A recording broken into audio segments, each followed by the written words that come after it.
Bangladesh, it's Hania.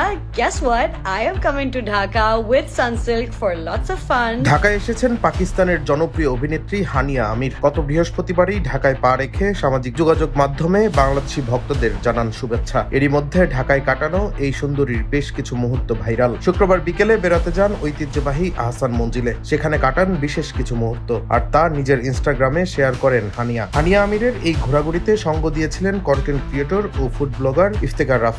Viral কিছু video ও ছবিতে দেখা যায় রাফসানের সঙ্গে সময় কাটাচ্ছেন হানিয়া। তাদের একসঙ্গে আহসান মঞ্জিল প্রাঙ্গণে ফুচকা ও ঝালমুড়িও খেতে দেখা যায়। মাটির কাপে দুধ চাও খান তারা। শুধু তাই নয়, একসঙ্গে রিকশায়ও ঘোরেন তারা। এ সময় রাফসানের সঙ্গে হানিয়াকে গল্প করতেও দেখা যায়। আবার আহসান মঞ্জিলের সিঁড়িতে দাঁড়িয়ে কয়েকটি পোজ দিয়েও ছবি তোলেন হানিয়া আমির। এ সময় তার সঙ্গে আসা টিম, আয়োজক পক্ষ, অন্যান্য ইনফ্লুয়েন্সার ও অতিথিদেরও দেখা যায়। তাদের সঙ্গে একটি গ্রুপ সেলফিও তোলেন হানিয়া। শনিবার ঢাকায় বিলাসবহুল শেরাটন হোটেলে একটি বিশেষ অনুষ্ঠানে অতিথি হিসেবে উপস্থিত থাকবেন তিনি। হানিয়া আশা করছেন বাংলাদেশের ভক্তদের কাছ থেকে ভালোবাসা পেয়ে এ সফর তার জন্য স্মরণীয় হয়ে উঠবে। এছাড়াও আগামী 21 সেপ্টেম্বর সানসিল্কের আয়োজিত এক্সক্লুসিভ ফটোশুটে অংশ নেবেন হানিয়া আমির। এরপর ফিরে যাবেন নিজ দেশ পাকিস্তানে।